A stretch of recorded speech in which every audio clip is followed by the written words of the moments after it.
Hi friends, ఈ రోజు recipe చింతపండు పులిహార. దానికి ఒక పొయ్యి మీద బాండి పెట్టుకొని శనగ నూనె వేసుకోండి. చింతపండు పులిహారకి శనగ నూనె అయితే బాగుంటుంది. కొన్ని పల్లీలు వేసుకొని అవి కొంచెం వేగనివ్వాలి. ఈ కొంచెం వేగిన తర్వాత మనం తాలింపు గింజలన్నీ వేసుకోవాలి. పచ్చిశనగపప్పు, మినపప్పు, ఆవాలు, జీలకర్ర, ఎండుమిరపకాయలు మొత్తం వేసేసి బాగా కలిపాలి.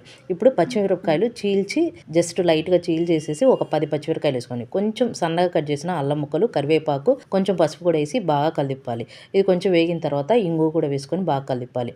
తాలింపు అంతా వేగిన తర్వాత నిమ్మకాయ సైజ్ అంతా చింతపండు తీసుకొని రసం తీసుకొని పక్కన పెట్టుకోవాలి. అది మొత్తం పోసేసుకొని పులిహారకి ఒక డబ్బా అన్నానికి సరిపడా సాల్ట్ 1.5 స్పూన్ సాల్ట్ వేసుకొని కలుపుకోవాలి. ఇప్పుడు లైట్గా కొంచెం బెల్లం వేసుకోవాలి. ఈ పులుపుని బ్యాలెన్స్ చేస్తుంది అనమాట. మొత్తం కలవదిప్పేసేసి మీడియం మంట మీద ఉంచుకుంటే చింతపండు గుజ్జు రెడీ అయిపోయినట్టే. ఇప్పుడు పొయ్యి ఆపేసేసుకొని మనం అన్నం చల్లార్చి పెట్టుకున్నది కూడా మొత్తం వేసేసుకొని బాగా కలుపాలి.